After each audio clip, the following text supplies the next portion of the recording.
Selamat datang di video dokumenter kami yang mengupas tuntas tentang reklamasi laut di Tanjung Pinang, dampak sosial ekonomi dan lingkungan bagi masyarakat Teluk Keriting.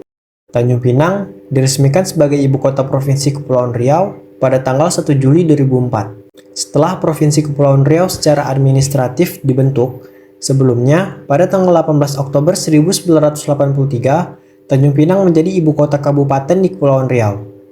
Tanjung Pinang merupakan sebuah kota pesisir yang kaya akan sejarah, keindahan alam, dan kehidupan masyarakat yang harmonis dengan laut. Namun, belakangan ini, bayangan perubahan mulai mewarnai Tanjung Pinang. Tanjung Pinang menjadi fokus perhatian dengan proyek reklamasi laut yang ambisius. Proyek ini tidak hanya menjanjikan kemajuan infrastruktur, tetapi juga menimbulkan pertanyaan besar tentang dampaknya terhadap lingkungan dan kehidupan masyarakat pesisir. Proyek ini juga tidak hanya mengubah garis pantai fisik, tetapi juga memiliki dampak besar terhadap ekosistem laut dan mata pencaharian masyarakat pesisir. Dalam 20 menit mendatang, kita akan menjelajahi perubahan sebelum dan sesudah reklamasi, merinci dampak lingkungan yang telah terjadi, serta melihat bagaimana kehidupan ekonomi masyarakat pesisir terpengaruh. Mari kita melangkah lebih jauh ke dalam realitas kompleks proyek reklamasi ini dan menyelami kisah perubahan yang terjadi di Tanjung Pinang. Saksikanlah dengan seksama untuk memahami secara mendalam bagaimana reklamasi laut dapat merubah kehidupan dan lingkungan di kota pesisir ini.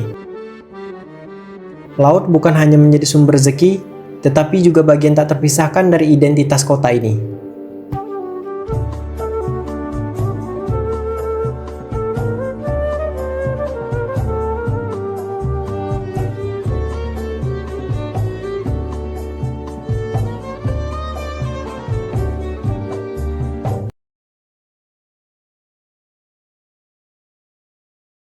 Konsep reklamasi. Reklamasi adalah suatu proses pengembangan lahan baru yang terlibat dalam perubahan struktur lahan alami, terutama di daerah pesisir atau perairan. Konsep ini mencakup berbagai jenis, dan dua di antaranya adalah reklamasi pantai dan reklamasi tanah basah. Reklamasi pantai merupakan praktik pengembangan lahan di daerah pesisir. Proses ini melibatkan penambahan material seperti pasir atau tanah untuk memperluas garis pantai atau menciptakan daratan baru. Tujuannya bervariasi, mencakup pembangunan pariwisata, pemukiman, atau infrastruktur pesisir. Adapun proyek yang diresmikan oleh Gubernur Provinsi Kepulauan Riau dari Bapak Isdianto pada tahun 2018 silam, yakni proyek strategis penataan kawasan pesisir Pantai Gurindam 12 di kota Tanjung Pinang, yaitu senilai 428 miliar.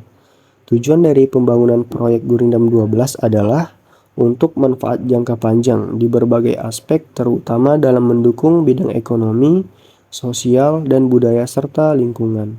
Di samping itu, proyek ini merupakan suatu solusi untuk memberikan kenyamanan bagi masyarakat ibu kota Provinsi Kepulauan Riau. Proyek ini dirancang untuk mempercantik wajah ibu kota, ujar beliau. Adapun perbandingannya dengan yang sebelum reklamasi dan sesudah reklamasi.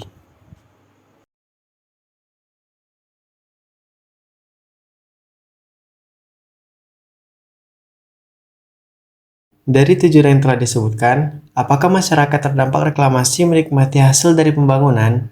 Mari kita dalami dengan mewawancarai RT setempat, masyarakat, dan juga nelayan.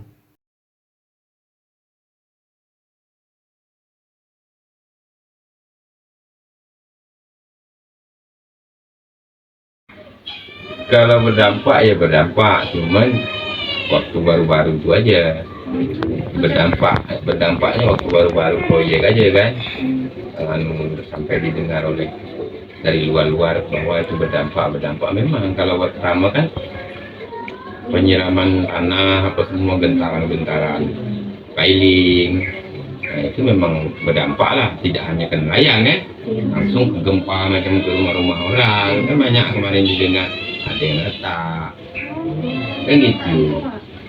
Katanya kan ada yang retak kan, kalau memang di media kan ada, kalau memang dia sampai ke media kan ada tuh. mengeluh ke rumahnya retak. Jadi ada yang bertanya dengan saya, iya Pak RT, dari media ada juga yang tanya, iya tak, rumahnya daerah tempat saya ini ada yang retak. Saya bilang kalau untuk sementara memang belum ada yang retak, tapi tempat yang lain saya tidak tahu. Katanya di sini ada. Nah itu bukan daerah saya bilang kan. Tapi alhamdulillah tempat saya memang tidak terganggu. Kalau retak pertama sekali retak rumah saya. Ya pertama sekali kalau memang retak. Oh, itu. Ya, kan gitu. Ini yang lainnya ke belakang, saya ke depan. Saya jelaskan begitu ke media. Ini waktu awal-awal Awal-awal aja. Alhamdulillah sekarang tak lagi. Setahu saya tidak.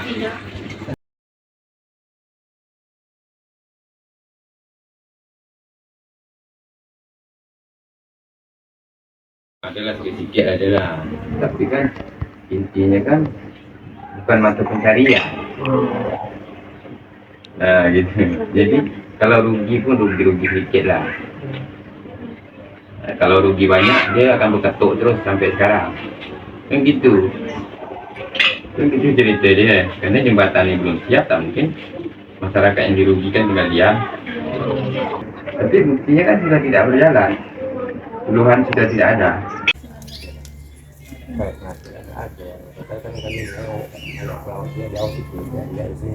bukan di daerah-daerah yang pas pembangunan itu Pak.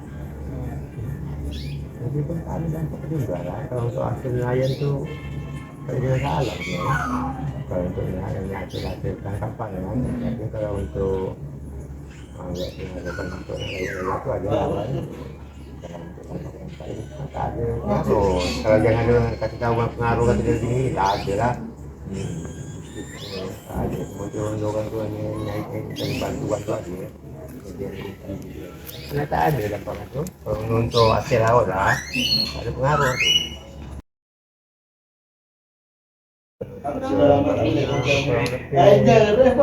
Satu hari itu kita dapat kurang lebih daripada itu dan kita itu juga hasil. Kadang banyak yang dapat juga. Jadi kita bayar ya. Rezeki yang dapat tu bisa juga sampai bisa 4 juta. Tapi dalam sebulan tu kadang dapat kadang tak ada juga gitu. Bapak turun ke laut seminggu berapa kali? Ya. Oh, setiap hari. Untuk dijualnya di mana Pak? Kalau ada penampung ya kan. Kita ada kopi bangku itu kan harga 3 juga awal aja lah. Pengajuan untuk penjualan kita. Pemerintah kelompokkan itu dia untuk kan misalnya mereka bukannya ya itu kan orang yang agak dia orang itu aja kalau kita ni orang dekat-dekat dia orang dia bantu.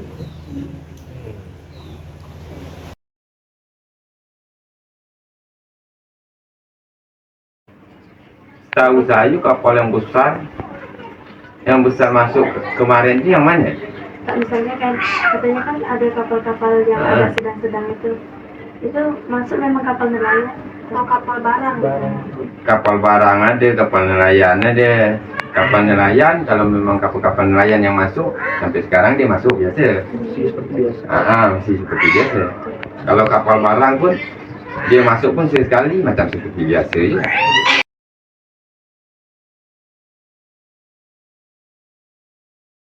Waktu itu dapat dari pemerintah, dapat kebijakan pemerintah itu ada untuk membantu masyarakat yang kena dampaknya gitu. Dikasihlah satu kakak itu kalau tak salah khusus nelayan ya, sekitar 900-an. Nah, ada juga kebijakan pemerintah itu dia membantu yang kerja nyondong, mana yang dapat jenis ketinting lah. Sampan kecil tu dari provinsi itu dibantu punya. Adalah bantuan dari pemerintah.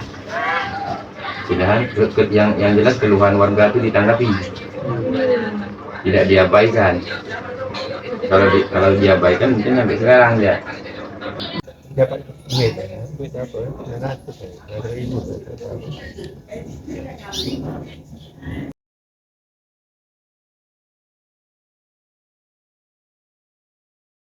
Kalau untuk itu belum ada respon dari pemerintah bahwa bagi yang kena dampaknya umumnya di pesisir misalnya kan, jika berjualan di sini itu belum ada. Jadi kalau pembangunan seperti itu sudah pasti ada orang-orang yang akan menempati, karena itu tidak menyangkut pesisir. Kemungkinan kalaupun ada, itu tinggal keberatan dari masyarakat, pesisir. Nah, contoh baru-barusan ini kan mengenai ada kontainer-kontainer yang jualan sana tuh, nah, itu kan khusus masyarakat Teluk Siting. Nah, itu kepedulian masyarakat Teluk Siting dan organisasi setempat, namanya Formatur organisasi itu kan kebetulan tempat itu kan nggak dipakai tuh, yang dekat Rantama itu kan ada kontainer kuning tulisannya Formatur. Nah, itu betul Masyarakatnya sendiri ya Pak sama organisasi. iya, Ada kebijakan masyarakat langsung itu membuat kontainer tanpa bantuan pemerintah. Jadi jangan sampai nanti sangka orang-orang luar bahwa itu bantuan pemerintah. Pemerintah punya kebijakan, masyarakat ini punya kebijakan. Intinya jangan sampai ada yang dirugikan. Kan gitu. Kalau yang boleh dipertahankan, kita pertahankan. Kalau memang yang kita pertahankan itu seimbang dengan cara pemerintah, masukan pemerintah mengatakan itu benar, dia tetap memihak ke kita. Kalau dengar dari tetangga juga ada forum persatuan pemuda Teluk Siting, tapi itu untuk anggota mereka aja. Tapi untuk RT kami nggak ada dengar kabar. Cuma aku dapat selentingan dari tetangga, orang tuh dapat kuning itu.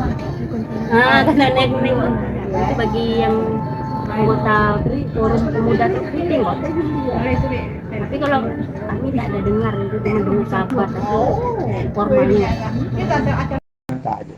Ada Pak, nah kalau tidak ada sendiri lah untuk kerja nelayan lah. Ibu pun tak ada, rumah tangga lah. berarti nggak ada terdampak apa tuh hasil dari ini Tak ada mati lah. Jadi tumbuh kita emang orang nelayan jadi payah gitu. iya. Mana juga bagus juga sih. Tapi lama-kelamaan nih ngeri juga sini. Lama-lama timbun juga. Coba lah tengok dari Teguh Bensil aja. Tapi nggak tahu lah ke depannya, mungkin kami ini udah nggak ada.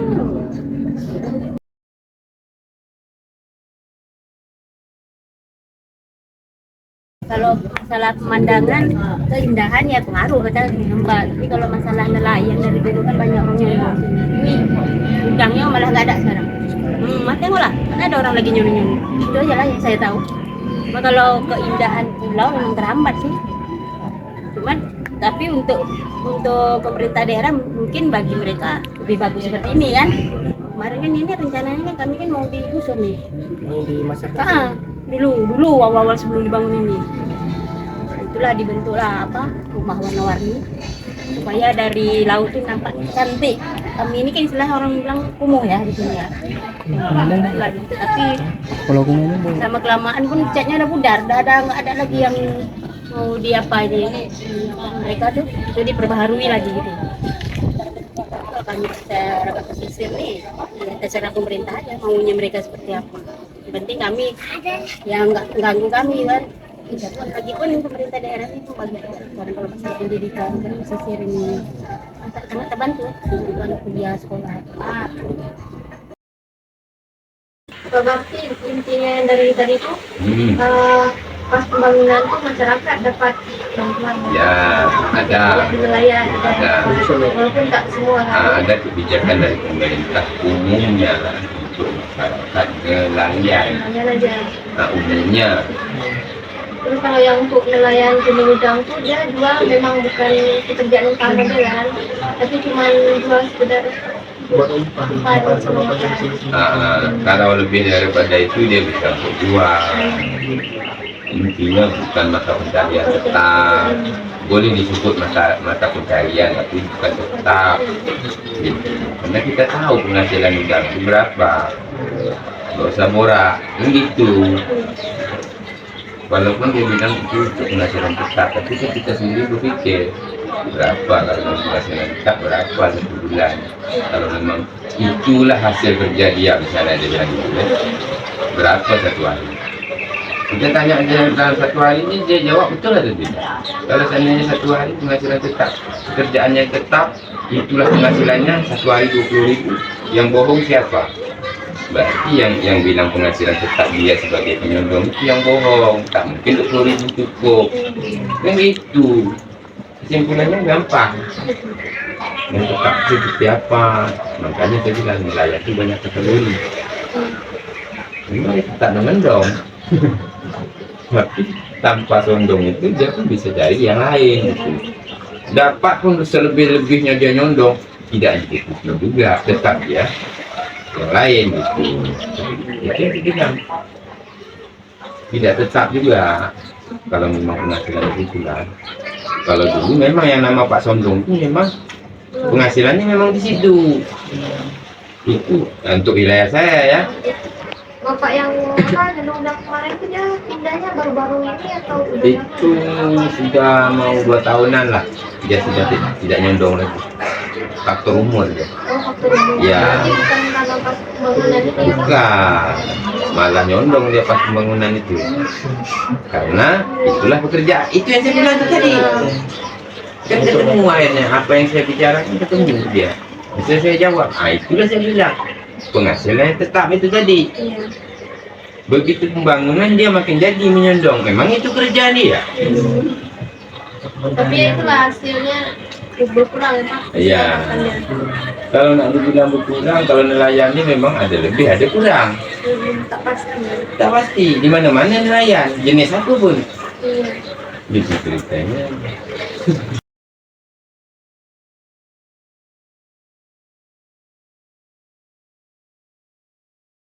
Reklamasi laut di Tanjung Pinang tidak hanya menyentuh aspek lingkungan, tetapi juga merubah struktur sosial masyarakat pesisir secara signifikan.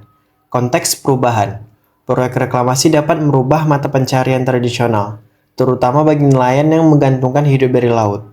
Sebelum reklamasi, masyarakat pesisir mungkin memiliki identitas kuat sebagai nelayan.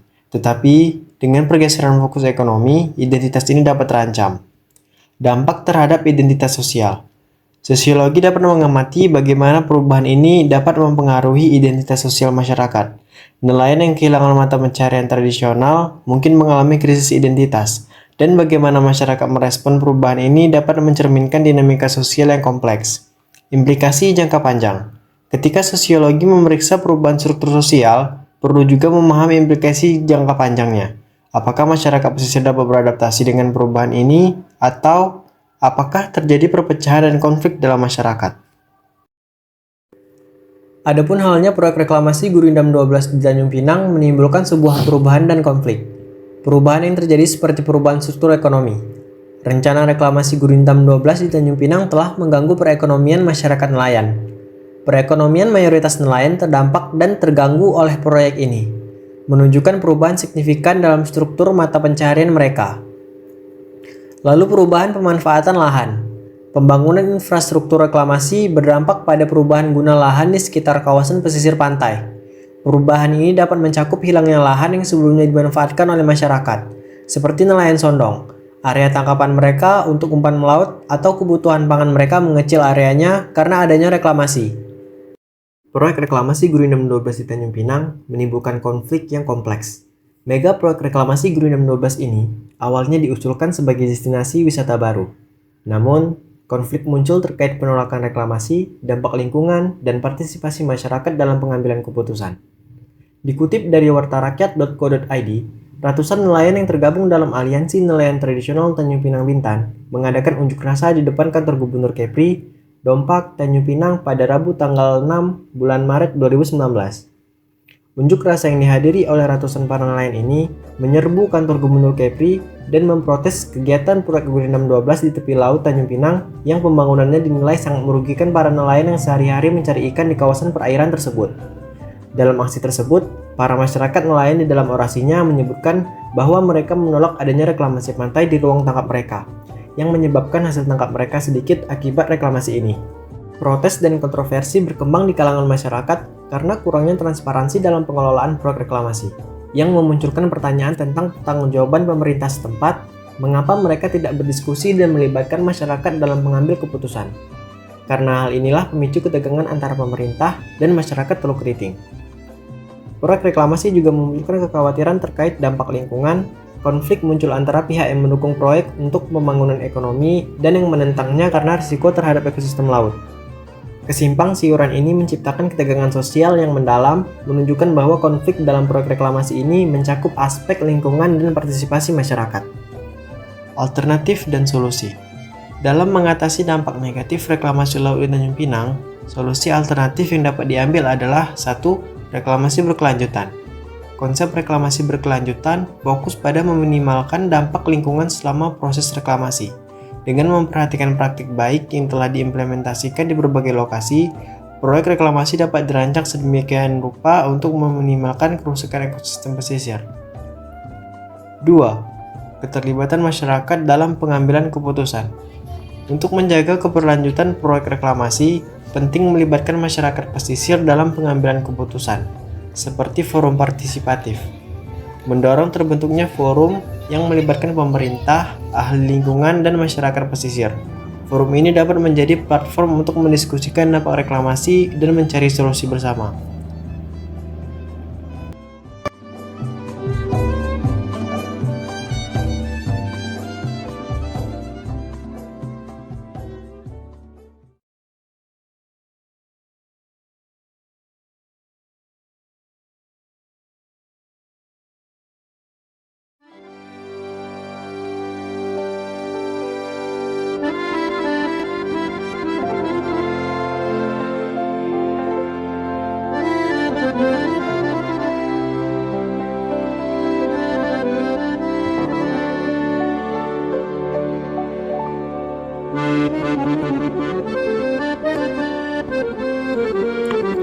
Provinsi Kepulauan Riau adalah provinsi ke-32 sejak terbentuknya pada tahun 2002 sesuai dengan Undang-Undang Nomor 25 Tahun 2002, di mana pada pasal 7 disebutkan ibu kota Provinsi Kepulauan Riau berkedudukan di Kota Tanjung Pinang. Oleh sebab itu perlu dilakukan pembangunan pusat pemerintahan provinsi tersebut di Kota Tanjung Pinang sesuai dengan Surat Keputusan Gubernur Kepulauan Riau Nomor 308A Tahun 2006.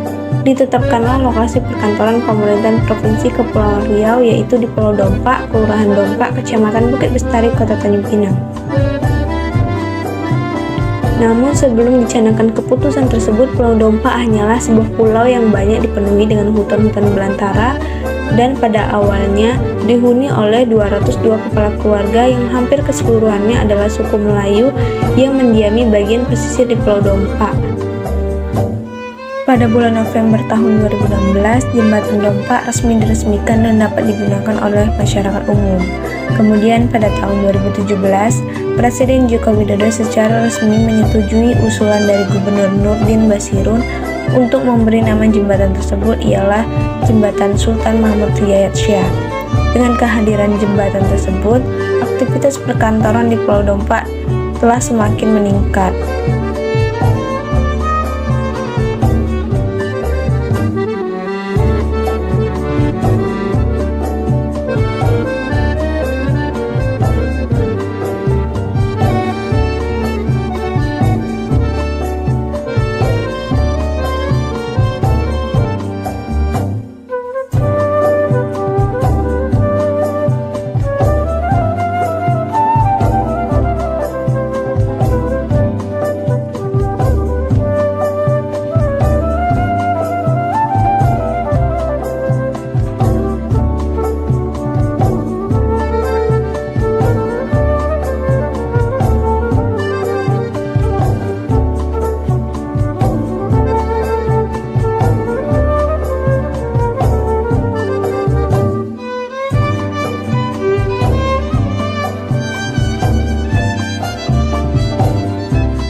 Terdapat pelantar pertama. Pelantar tersebut merupakan pelantar yang sudah ada sejak dahulu sebelum adanya pembangunan Dompak.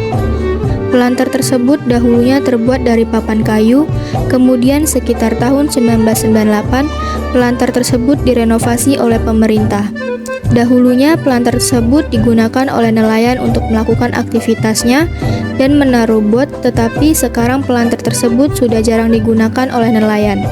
Saat ini pelantar tersebut digunakan oleh masyarakat sebagai jalur untuk menghubungkan ke Pulau Pangkil. Nelayan di Tanjung Siambang melakukan aktivitasnya untuk menangkap ikan setiap hari. Waktu nelayan turun ke laut untuk melakukan penangkapan tidak menentu, bisa pagi, siang, maupun malam. Namun, ada masa di mana nelayan tidak pergi melaut. Hal tersebut dikarenakan faktor cuaca yang buruk. Faktor cuaca sangat berpengaruh terhadap nelayan, karena pada situasi tersebut, angin dan ombak yang ada di lautan sangat berbahaya sehingga membuat nelayan tidak pergi melaut. Adanya cuaca buruk tentunya aktivitas para nelayan akan terganggu, sehingga melakukan penangkapan ikan rata-rata nelayan Tanjung Siambang mengambil jarak tempuh yang tidak terlalu jauh. Kemudian hasil tangkapan tersebut langsung dijual oleh nelayan ke pasar. Masalahan sosial, yaitu cuaca. Adanya cuaca buruk yang disebabkan oleh perubahan iklim dapat menyebabkan nelayan kesulitan dalam menentukan musim penangkapan ikan dan menjadikan hasil tangkapan memang menurun. Hal ini yang berisiko memberikan dampak sosial ekonomi pada masyarakat, sebagaimana masyarakat pada umumnya. Nelayan menghadapi sejumlah masalah sosial, politik, dan ekonomi dalam kehidupannya. Perubahan ekologis di kawasan pesisir berpengaruh pada kehidupan nelayan dalam kehidupan sosial ekonomi. Kehidupan sosial ekonomi nelayan yang sangat ditunjang dengan kondisi cuaca yang ada, sehingga adanya perubahan cuaca memberikan penurunan pendapatan yang diperoleh nelayan untuk pemenuhan kebutuhan hidup yang membuat masyarakat nelayan berada pada ambang batas kemiskinan. Pelantar kedua yang ada di Tanjung Siambang merupakan pelantar yang dibangun setelah adanya relokasi, sehingga pelantar tersebut terbuat dari beton. Umumnya pelantar tersebut digunakan oleh nelayan sebagai dermaga untuk meletakkan bot mereka. Hal tersebut ditandai dengan terdapat banyaknya bot yang berada di sekitar samping dermaga. Selain itu, di sekitar dermaga terdapat nelayan yang memasang bubuk ketam.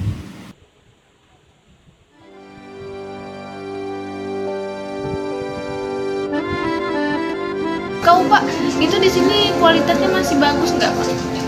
Kalau di sini alhamdulillah bagus, karena sekarang ada namanya permanenting, ya. Lagipun tetap didaur ulang terus untuk permanenting. Di sini kan ada PPLP juga, itu penanaman. Di warga sekitar sini lah ikut budidaya bakau, bitnya dicari, ya, dan ditanam. Ini permanenting tuh selain sabun, batik, nah dari bakau tu lah. Kopi pun dah ada sih. Ya. Teh. Kalau pasarkan mungkin lagi mencoba untuk dipasarkan.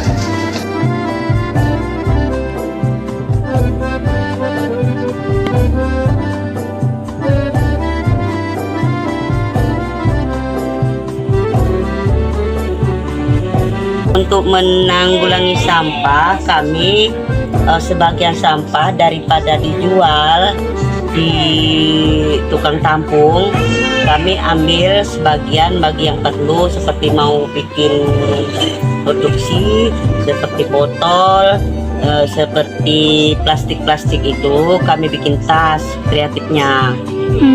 Kalau untuk sementara ini belum dijadikan untuk dijual, cuman untuk sebagai contoh ke masyarakat.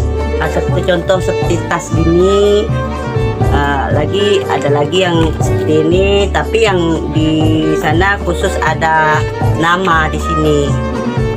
Untuk di Bali misalnya ada nama gitu, Bank Sampah Tanjung Siambang. Mangrove juga bisa dibuat olahan seperti kopi alami, tetapi hanya seorang masyarakat Tanjung Siambang yang memiliki usaha kopi ini karena keterbatasan biji mangrove. Pembuatan kopi tersebut dari biji mangrove yang dibuang dan salah satu ibu rumah tangga yang memiliki ide untuk membuat kopi tersebut dari biji mangrove. Tetapi salah satu kendala yang dihadapi ibu ini adalah tidak setiap hari biji mangrove ada, sehingga tidak bisa memasarkan kopi secara luas masyarakat luar Tanjung Siabang karena keterbatasannya. Hari ini saya masih memakai Manual ya? blender. Oh, blender. Blender. Memang bukan untuk di situ cabai, di situ enggak sih. Iya, khusus ya, Bu. Pakai blender cabai, macam blender gitu. Kita pakai blender. Tapi kan kalau blender nggak kuat sebenarnya. Kan dia keras. Harus Jadi, pakai alat yang memang khusus gitu. Cepat rusak sih. Atau penggiling itu saya pun belum sempat. Masih nyari-nyari juga itu. Ada berhasil dijual? Oh, udah baik. Itu berapa? Di mana aja, Bu? Di mana aja? Kalau saya, yang jelas pemasaran saya itu paling utama di sini. Saya pajang ini lagi kosong. Lagi habis ya, Bu? Kita ngepeknya lagi kosong. Di pasar di sini? Belum bisa. Oh, lagi perizinan ya, Bu, kayak label halalnya atau dinkesnya gitu ya? Kalau untuk dari mulut ke mulut marketingnya kita sistem marketing seperti itu kita sudah sampai ke Jakarta. Sempat kemarin acara kopi Merdeka itu. Oh iya. Ikut. Terus di sini juga kalau pelanggan orang makan apa kita tawarkan sudah banyak peminatnya. Sudah banyak orang-orang dinas apa. Kalau harga sih dibanding dengan daerah lain ya, saya masih di bawah dari mereka. Oh, masih kehitung murah ya, Bu? Murah karena tujuannya utama itu kita perkenalkan dulu. Nanti lama-lama Ya, kayak mulai. Kita Culture shock masyarakat setelah direlokasi. Relokasi masyarakat Tanjung Siambang membawa dampak besar bagi masyarakat, yaitu terjadinya culture shock yang diartikan sebagai kondisi di mana masyarakat yang belum siap menerima suatu perubahan. Shock yang dialami masyarakat dalam bentuk tidak dapat beradaptasi sehingga tidak menerimanya. Masyarakat yang tinggal di wilayah yang disediakan pemerintah harus mampu memperoleh dan beradaptasi dengan lingkungan baru. Pada dasarnya, di Tanjung Siambang, sebagian besar mata pencarian masyarakatnya adalah bekerja sebagai nelayan. Namun, masyarakat Tanjung Siambang yang aslinya bermukim di wilayah pesisir pantai merupakan komunitas yang mempunyai ikatan sosial dan adat istiadat serta riwayat kehidupan yang dihuni sebelumnya, sehingga menyulitkan mereka untuk bekerja sebagai nelayan. Proses adaptasi masyarakat Tanjung Siambang ini tidak mudah karena harus terbiasa hidup di kediaman mereka saat ini.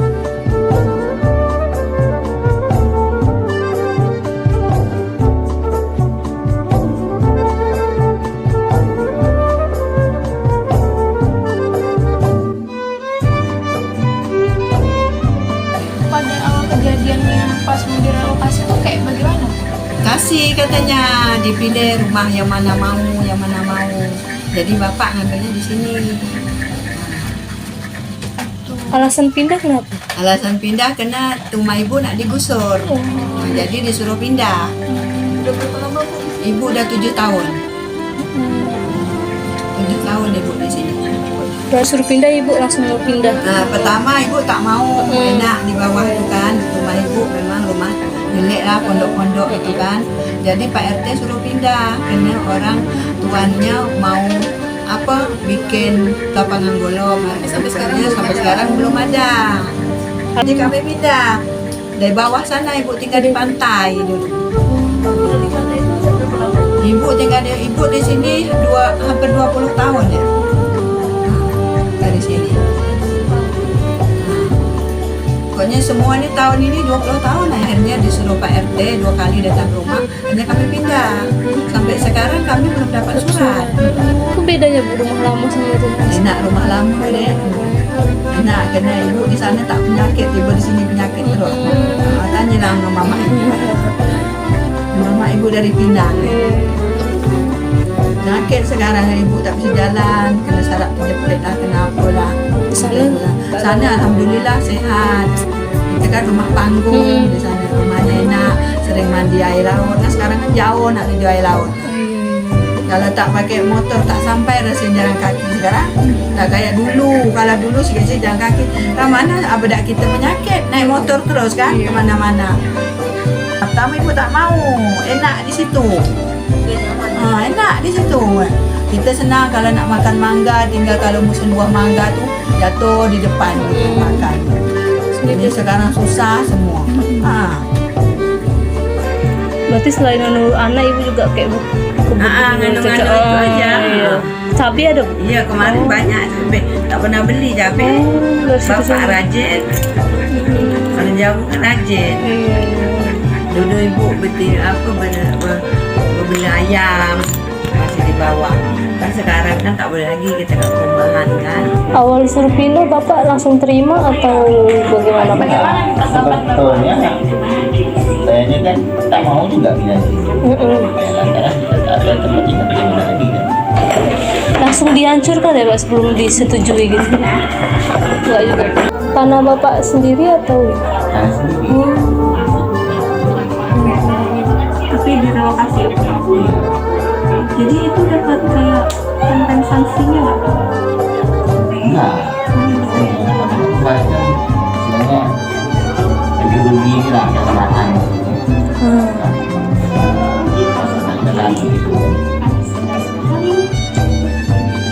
Jadi tanah bapak yang lama itu dipindahkan ke sini gitu, jadi ini milik bapak gitu.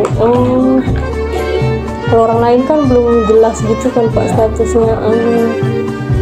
Dengan adanya kesulitan tersebut, lahirnya diversifikasi pekerjaan yang dapat diharapkan memberikan manfaat tambahan bagi nelayan di Kelurahan Tanjung Siambang. Hal ini akan memberikan peluang bagi nelayan tradisional untuk meningkatkan pendapatan mereka ketika tidak melaut. Dengan adanya pekerjaan sampingan, nelayan dapat memiliki sumber pendapatan lain yang dapat membantu memenuhi kebutuhan hidup di keluarganya, seperti yang dikatakan oleh informan kami yaitu Bapak Ramlatif. Bidang pertanian kita pun baru juga nih, baru sekitar 5 bulan bergerak di bidang pertanian coba ya kan.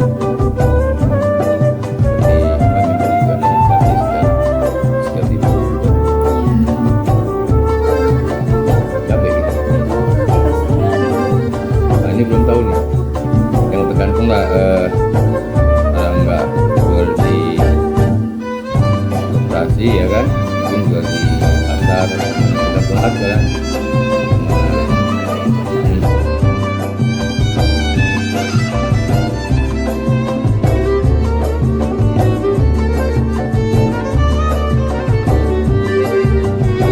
Setelah direlokasikannya masyarakat setempat ke perumahan, pemerintah merencanakan akan dibangunnya lapangan golf.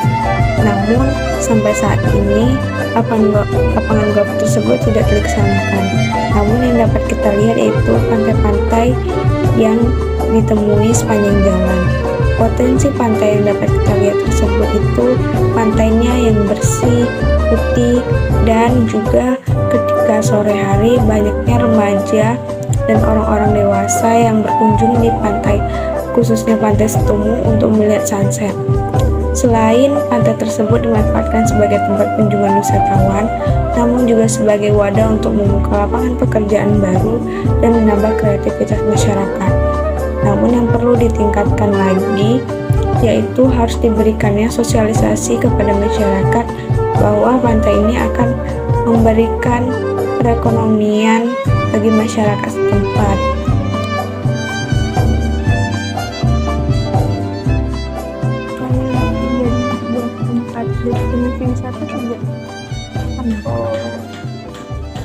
Ini sekitaran tahun 2012.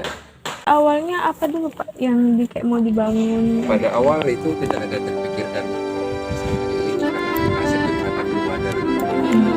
Jadi paling cuma ya satu dua keluarga terus bertambah adanya jembatan pusat pemerintahan. Jadi ya kemudian respon masyarakat pun banyak turun kan. Di pelan itu jadi bisa kalau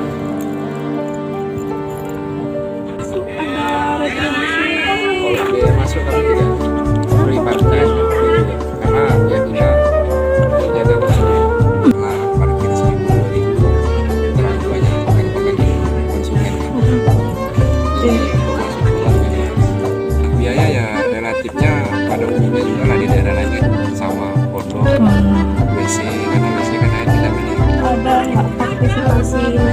itu ingin membuat apa gitu yang dapat dipajang di itu ya ada kayak goreng-gorengan atau apa gitu. Karena kita mau mengobati masyarakat ini khususnya mau bagian sini. Kak, kalau pas kakak tinggal di tempat yang lama itu ada nggak pantai-pantai kayak pantai apa jadi pantai jalan bagus belum kak? Masih hutan semua itu. Pantai kan baru berapa? Pantai juga baru berapa tahun aja. Itu pas pantai itu ada pas kakak kelas berapa? SMP udah kelas 2. Kita rencanakan bukan pembangunan itu pantai kayak gitu kan? Katanya kayak golf gitu katanya. Tapi nggak ada jadi sampai sekarang. Dijadikan pantai. Nah, sampai Itu kan banyak kantin ya.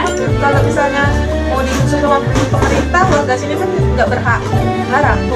Tanahnya karena tanah pemerintah, mereka bangun itu aja. Pertama, kepada pemerintah Provinsi Kepulauan Riau, dengan adanya bekas rumah lama yang telah dihancurkan, kondisinya yang masih ada pohon pisang dan banyak semak-semak akan lebih baik dapat direnovasi. Kemudian nantinya lahan tersebut dapat dimanfaatkan untuk kegiatan berkebun dan kegiatan yang bermanfaat lainnya. Yang kedua, kepada pemerintah, masyarakat pada pemberdayaan bakau masih ditemukan kendala dari segi pemasaran produk olahan kopi, batik, dan sabun. Dengan begitu, pemerintah harus melakukan memperkenalkan strategi pemasaran kepada masyarakat setempat. Dan yang ketiga, Tanjung Siambang memiliki keindahan alam yang dapat dibuktikan beberapa pantai yang ada di tempat tersebut. Namun, melihat adanya potensi yang lebih dan dapat dikembangkan pada objek wisata di tempat ini, maka pemerintah juga harus memberikan pemberdayaan kepada masyarakat setempat apa aja yang harus dibangun pada daerah destinasi wisata agar dapat menambah daya tarik kunjungan dan sekaligus dapat sebagai ajang penghasilan masyarakat setempat.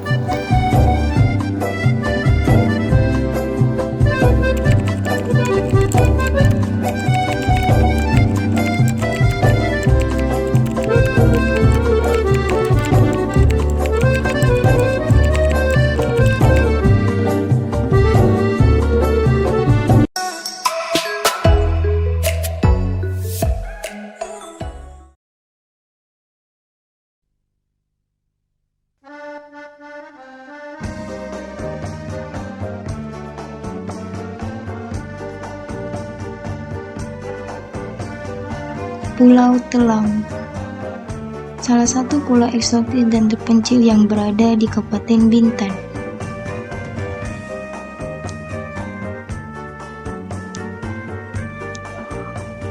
Provinsi Kepulauan Riau memang banyak memiliki pulau-pulau kecil dan terpencil tersebar di berbagai penjuru.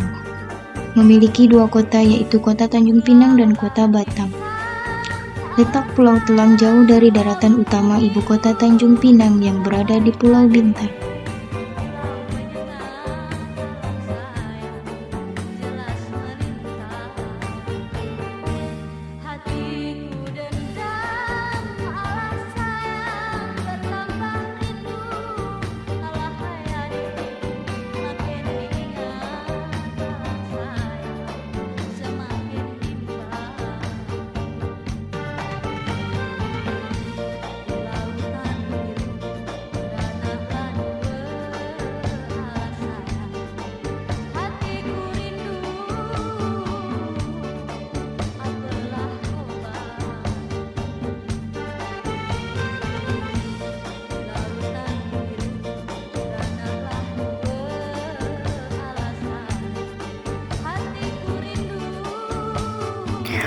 Pulau ini terletak di sebuah daerah RT 04 dan 07 RW 03 Desa Mantang Besar, Kecamatan Mantang, Kabupaten Bintan, Provinsi Kepulauan Riau. Masyarakat Pulau Telang kecil sebagian besar bermata pencaharian sebagai nelayan.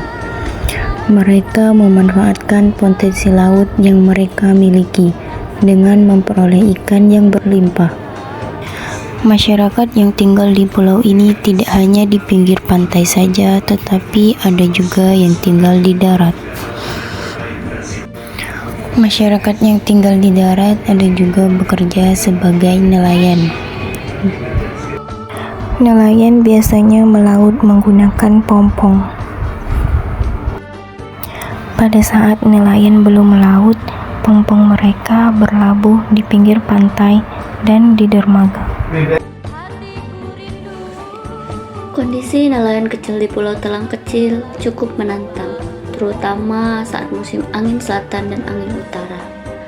Hal ini menyebabkan produktivitas nelayan menurun karena tidak bisa melaut akibat gelombang tinggi, arus deras, dan hujan deras. Akibatnya, banyak nelayan yang harus bekerja di darat, memperbaiki pompong atau mencari pekerjaan alternatif untuk memenuhi kebutuhan hidup. Tetapi, pada saat musim angin selatan, nelayan masih bisa melaut, yaitu Pukat Bilis.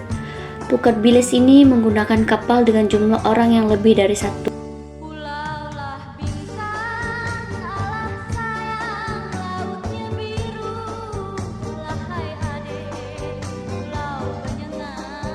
Dan musim angin utara masih bisa bekerja juga, yaitu jaring udang.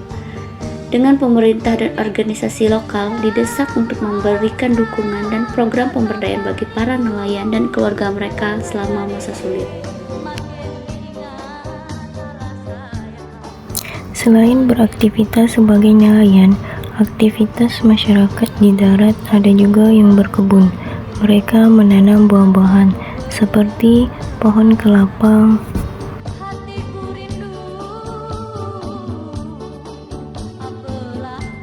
pohon pisang, pohon jambu biji,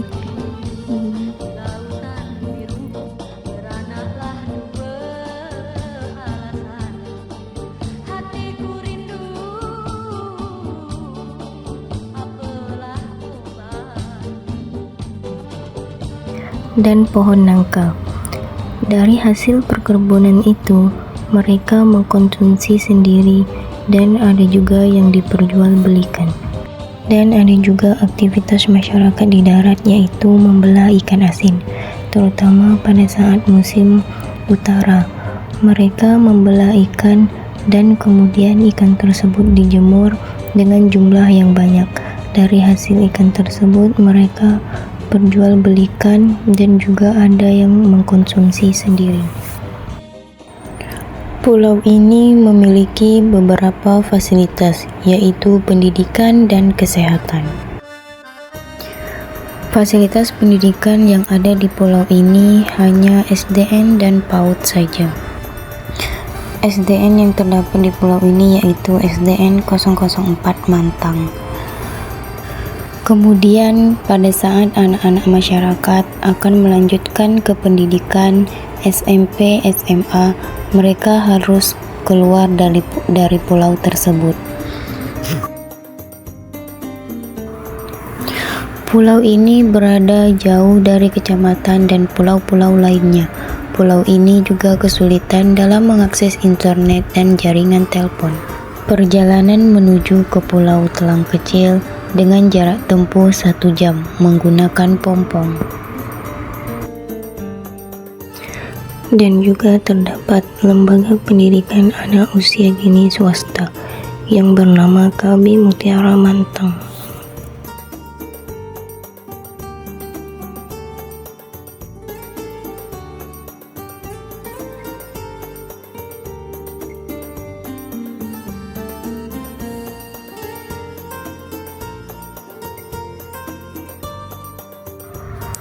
Dan ada juga fasilitas kesehatan, yaitu posyandu yang hanya ada bidan saja. Pada saat masyarakat sakit seperti batuk, pilek, hanya membeli obat dan mengecek saja.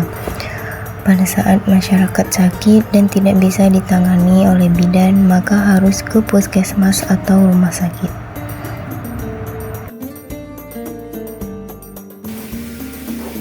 Pada tahun 2016, adanya konstruksi yang dilakukan oleh Pertambangan Granit PT Bintan Karisma Pratama yang akan masuk ke Pulau Telang Kecil. kemudian mulai beroperasi pada Februari tahun 2017 sampai sekarang.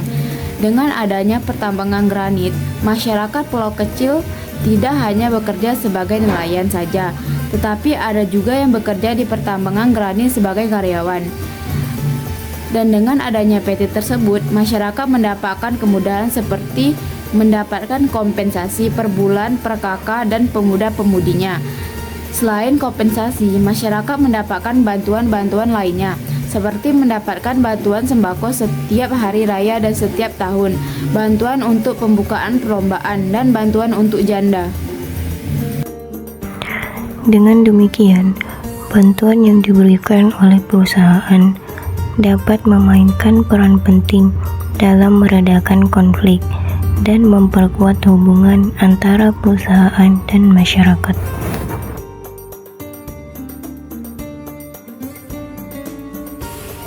Kenapa perlu dibangunnya PT Pertambangan ini, Pak? Perlu apa? Perlu dibangunnya.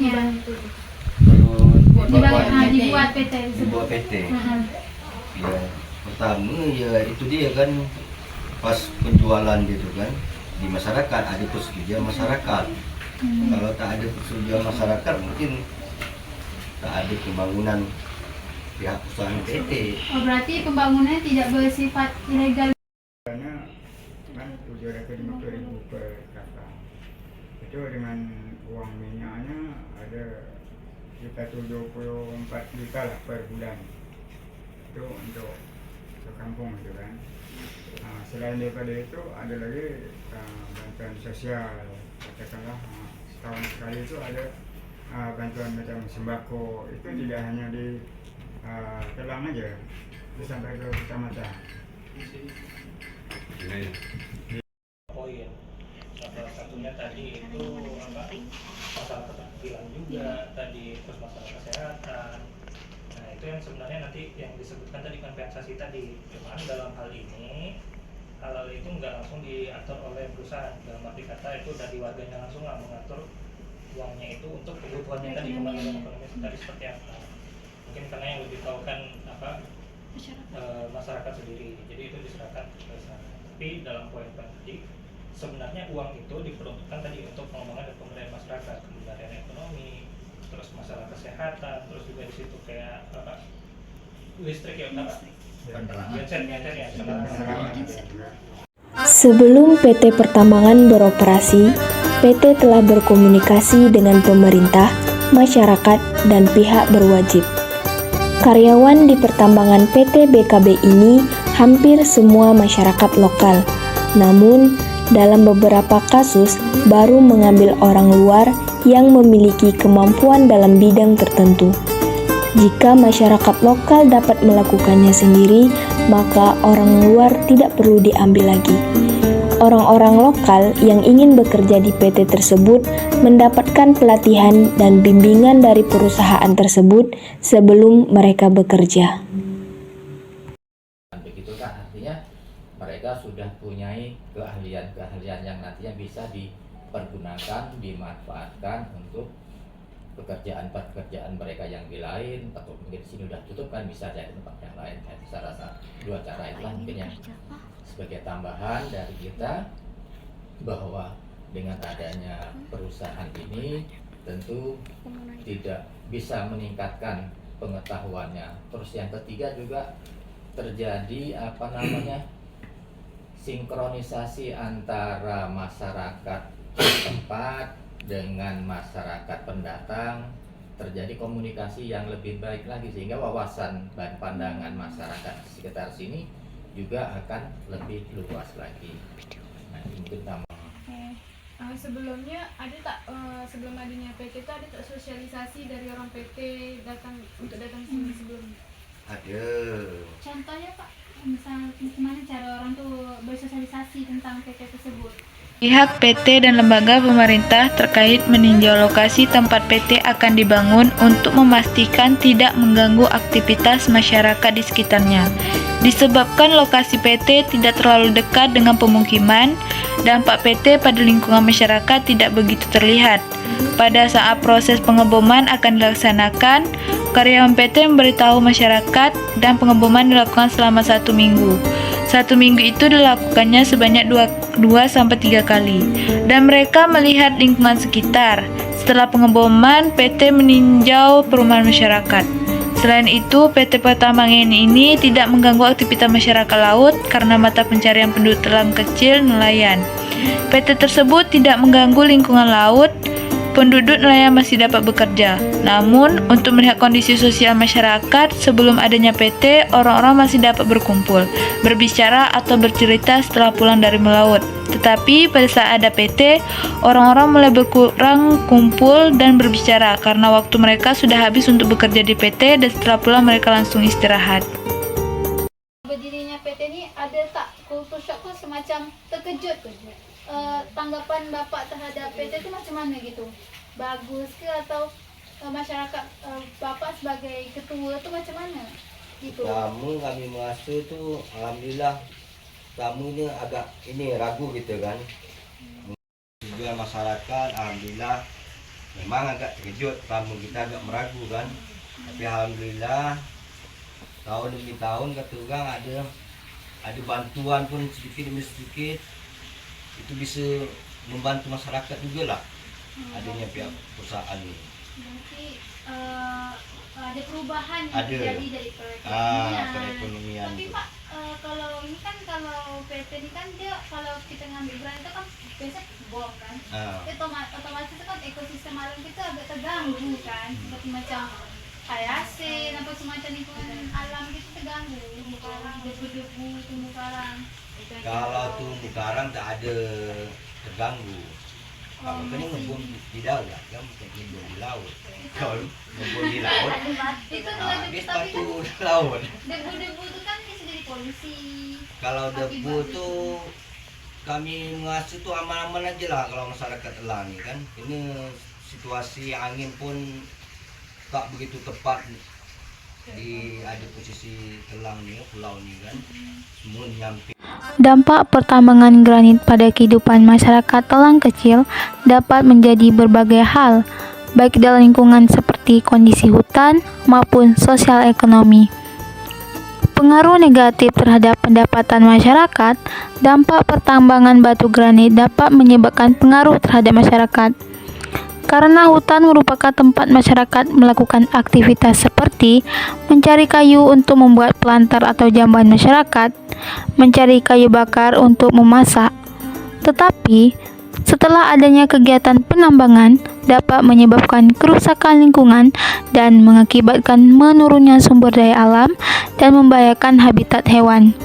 Seperti burung yang sebelumnya tinggal di hutan sudah tidak ada lagi. Akibat hutan yang sudah gundul dan gersang dan tanah mulai terasa panas sehingga aktivitas perkebunan terbatas pada ibu-ibu setempat. Dampak pengeboman bagi kesehatan masyarakat Pulau Telang Kecil tidak terjadi begitu serius. Belum ada yang merasakan sakit seperti sesak napas, batuk, dan jantungan.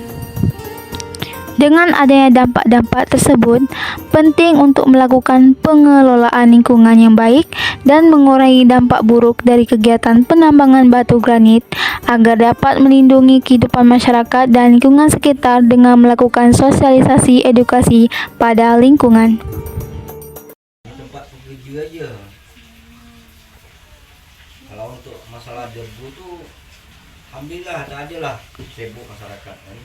Kalau zaman boksit tu ada sebentar-bentar jemur mengenai debu. Kalau boksit, kalau granit alhamdulillah. Tercemar lingkungan. Tapi kalau bom itu kan dia macam bergetar gitu. Bergetar. Ya, kondisi bangunannya nggak ada masalah gitu. Masih terkontrol ya Pak ya? Jadi sebenarnya kalau dibilang dampaknya itu kerasa tapi nggak menimbulkan kerusakan lah. jadi belum tahu banyak juga kan. Ini juga pertama kali, hari pertama ke site gitu. Jadi mungkin info-info lebih lengkapnya lebih valid kalau ditanyain ke bapak-bapaknya aja gitu. Nah, lebih ke fokus nyusun dokumen lingkungan, dan itu bukan lingkungan masyarakat tapi lebih ke SOP dan sebagainya, SOP limbahnya gitu-gitu. Jadi lingkungannya di situ, teknik lingkungannya itu di situ. Makasih.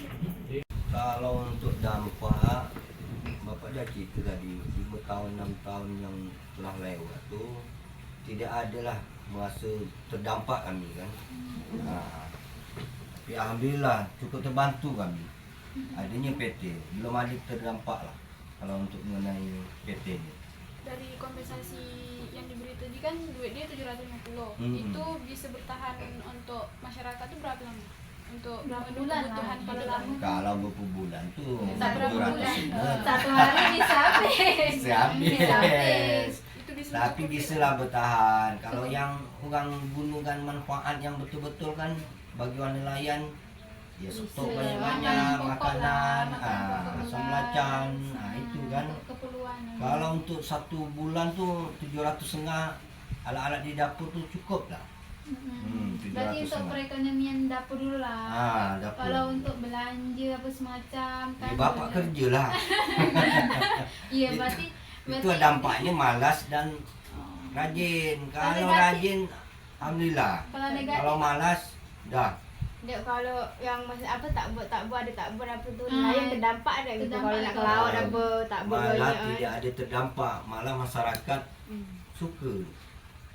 Kalau ada kesusahan minta bantu seperti minyak dibantu oleh. Kira-kira kalau anaknya geng apa gitu kan takut jadi tak ada. Itu pun setahun sekali lah ada. Ada tidak sering lah. Ada dampak negatif juga kan. Memang kalau masih setahun 2 tahun bahkan 20 tahun memang belum ada dampak. Nanti untuk anak cucu kita, bapak tak terfikir apa anak cucu bapak nanti macam